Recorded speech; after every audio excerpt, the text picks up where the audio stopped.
Put yourself in the position of a young child in Germany in the 1930s. Imagine being crowded into a tiny cattle car with no food or water. I'm going to tell 3 stories of 3 survivors that lived in Auschwitz. Auschwitz, also known as Auschwitz-Birkenau, opened in 1940 and was the largest of the Nazi concentration and death camps. Located in southern Poland, Auschwitz was a detention center for political prisoners. Some prisoners were forced to cruel medical experiments led by Joseph Mengele. During World War II, more than 1 million people died at Auschwitz. In January 1945, with the Soviet army approaching, Nazi officials ordered the camp abandoned and sent an estimated 60,000 prisoners on a forced march to other locations. When the Soviets entered Auschwitz, they found thousands of dead bodies left behind. However, it evolved into a network of camps where Jewish people and other perceived enemies of the Nazis were exterminated, often in gas chambers or used as slave labor. Hello, mein Name ist Francine Christophe. I was born on August 18, 1933. 1933 is the year Hitler took power. When I was at Auschwitz camp, an amazing thing happened. As the children of prisoners of war, we were favored. We were allowed to bring something from Germany. My mother packed 2 small pieces of chocolate. She said to me, "We'll keep this for a day that we truly need it." One of the women we were imprisoned with was with child. The day came and she went into labor and went to the camp hospital with my mom. Before they left, my mother asked if I remember the chocolate I was saving for you. And I said yes, Mama. She asked how I felt, and I was fine. She asked if it would be alright with me if she could give it to Helene, because giving birth here will be hard, and she could die. If I would give her the chocolate it might help her. Helene gave birth to a tiny baby. She ate the chocolate and did not perish.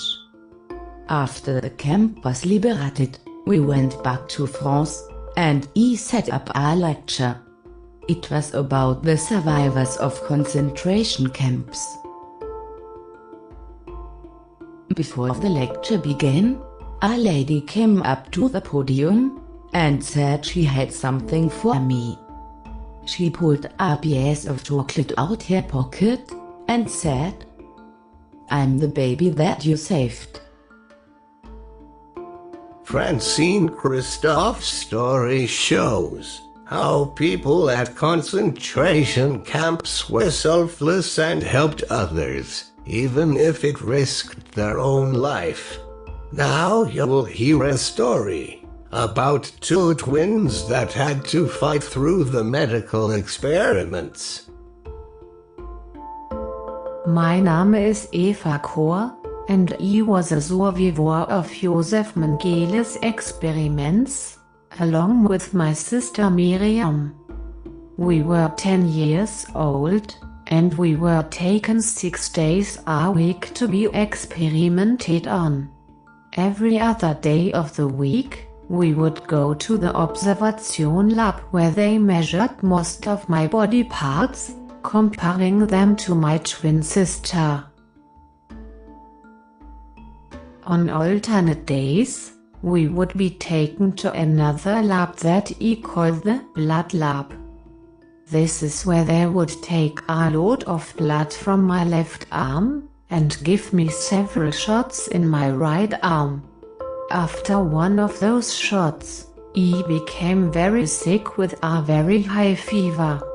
E also had swelling in my arms and legs, as well as red spots throughout my body. Nobody ever treated it. As a guinea pig in Auschwitz, we had to realize that they could do whatever they wanted to us, and we had no control over what they put into us, what they removed, or how they treated us. E only knew of my experiments, but E wanted to know more. E went off investigating about Josef Mengele. But E did not find very much within books. E thought about the other twins and their experiments, and figured that would be my best source. It took me 6 years, but in 1984, with the help of my late twin sister Miriam, we found 122 Mengele twins. The story explained just a slight picture on how cruel it was, and what horrific experiments they had to fight through.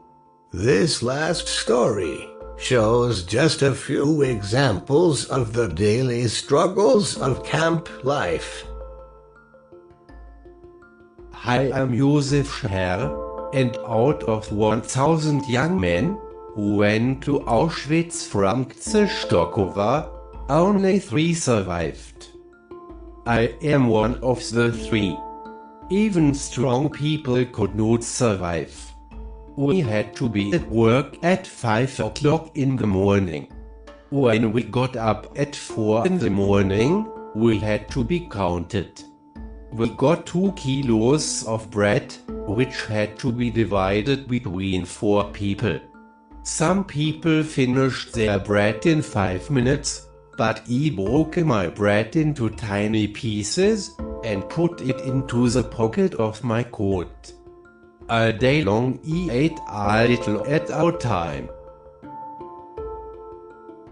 We slept on straw in barns, 70 to 80 people to a barn. We wrapped sacks around our feet to stay warm. We got lice, and some people scratched at the bites. Many got infections and died. Once it was 10 degrees below zero, and we had to cut holes in the ice to wash our bodies. We took off our clothes and stood as naked as when we were born. We put our clothes on the ice, and in 5 or 10 minutes the lice got frozen. Then we put our clothes back on. But in a couple of days the lice came back. When you went to the toilet, you had to drop your pants and sit over a big ditch. There was no paper, you used leaves. All of the sudden, from the distance, a bullet would knock you down. The guards took their guns and they played with us. They tried to shoot close to us. If they shot you, you fell in the ditch. I had to sit and do my business. You got diarrhea from the bad food. Someone sitting next to me got shot and fell in. Our daily jobs were to cut down trees, dig up hills, and fill in trenches. There was a handcart that ran on rice that we used to move earth.